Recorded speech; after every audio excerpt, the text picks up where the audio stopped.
¿Cuáles son las buenas noticias? Que Él ya había prometido desde antes por sus profetas en las Santas Escrituras. Verso 3. Ahora sí.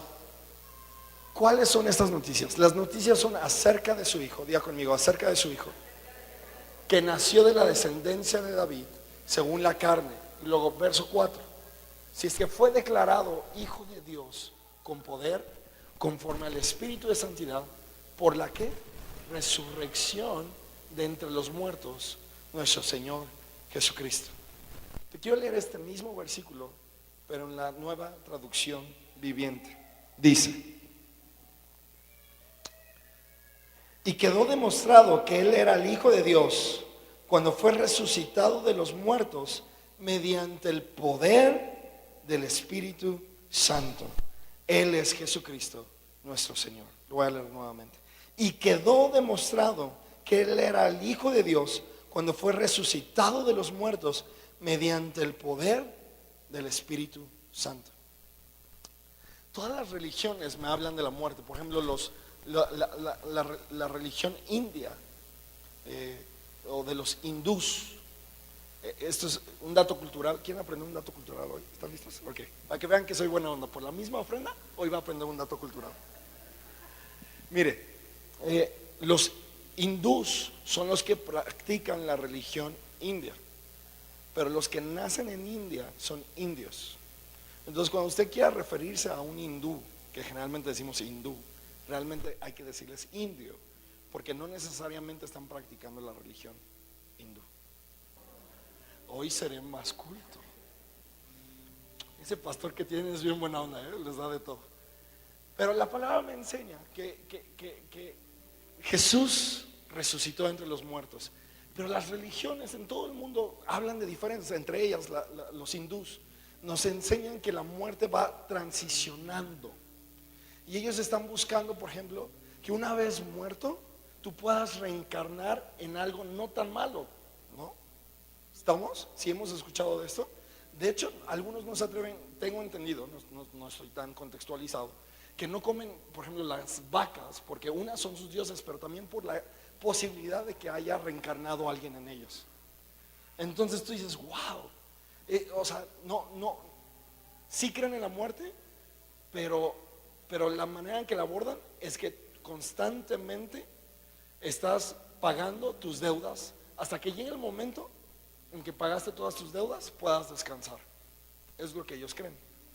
Otras religiones ven la muerte, por ejemplo, se les veneraba ¿para qué? Para que les diera poderes y todo esto. Y hoy por hoy vemos una secta que le llaman la Santa Muerte, y que yo de santo no le veo nada, ¿verdad?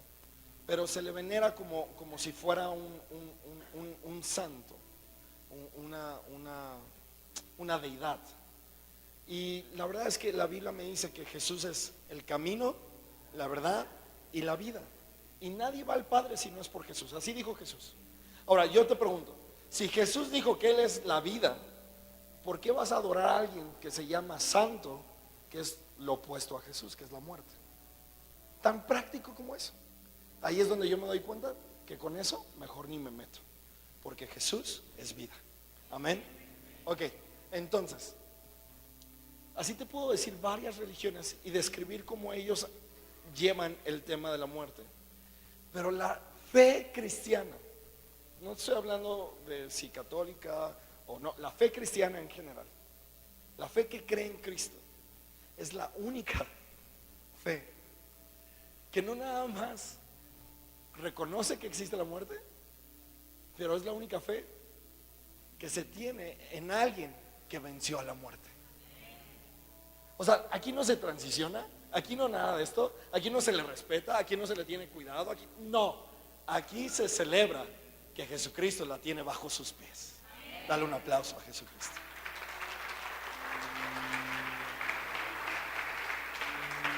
¿Por qué crees que todas las creencias se dieron tanta tarea de darle una manera de percibir, de creer, de abrazar, hasta de idolatrar a un tema tan importante como la muerte? Porque la muerte es algo que nadie puede vencer.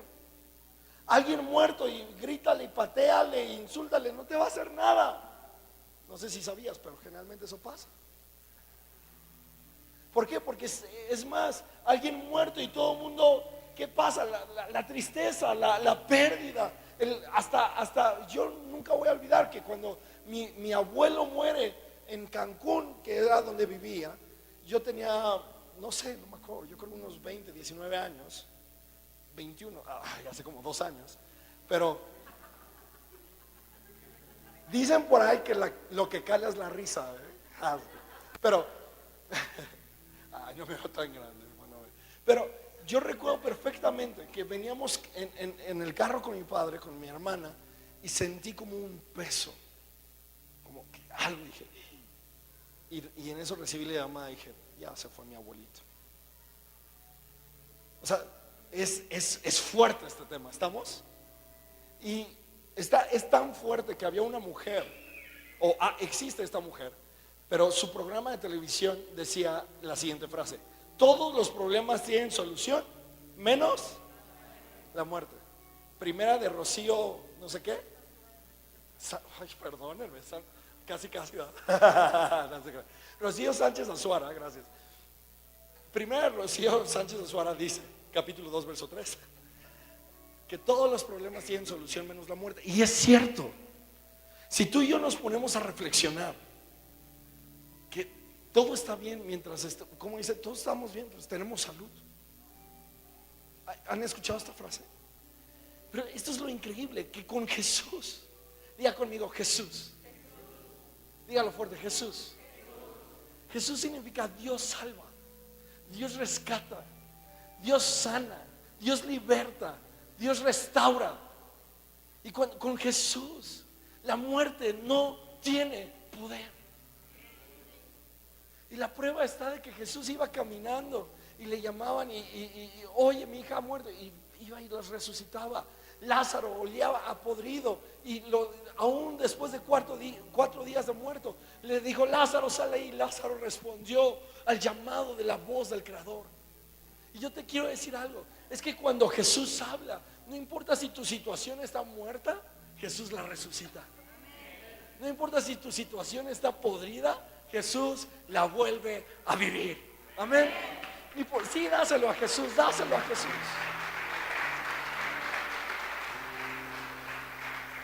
Por eso, estas son las buenas noticias que Romanos nos dice.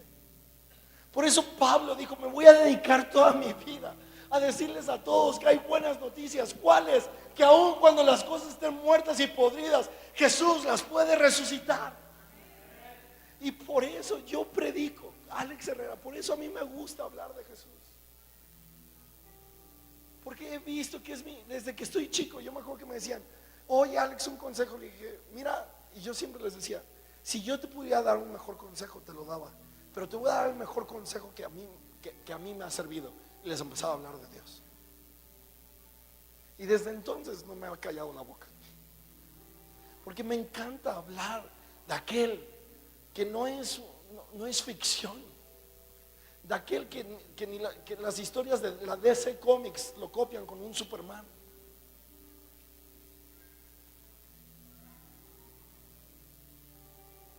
Aquel que vino, partió la historia en dos, antes de Cristo y después de Cristo. No es casualidad, estamos hablando del que ha hecho lo imposible, resucitar. Y esas son las buenas noticias. ¿Estás listo para más? ¿Estás listo para más? Vamos rápido al libro de Juan, capítulo 12, verso 20. Y había unos griegos entre los que subían a adorar en la fiesta. Estos pues fueron a Felipe, que era de Betsaida, de Galilea, y le rogaban diciendo, Señor, queremos ver ¿a quién? A Jesús.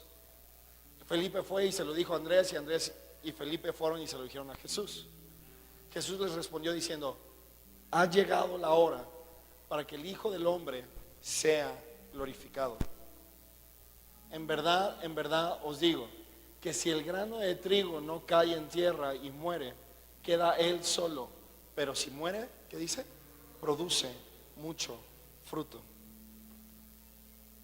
En la Biblia o en las buenas noticias que hay en Jesús, la muerte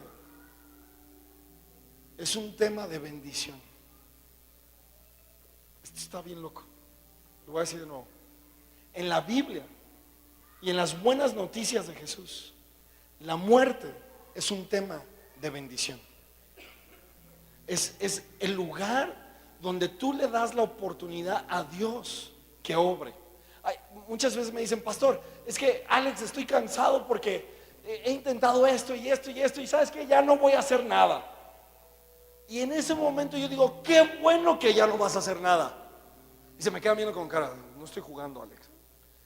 Es que cuando ya no haces nada, dejas que Él lo haga todo.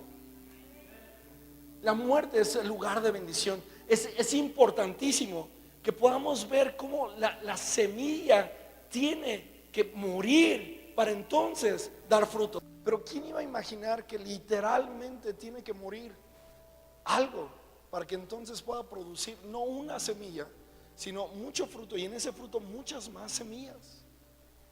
Por eso la Biblia me dice que es necesario que el grano de trigo muera, caiga a tierra y muera, para que una vez muriendo pueda producir mucho fruto. Diga conmigo, mucho fruto. Pero el tema es ese, iglesia. El tema es morir. El tema es dejar que Dios rompa tu cascarón.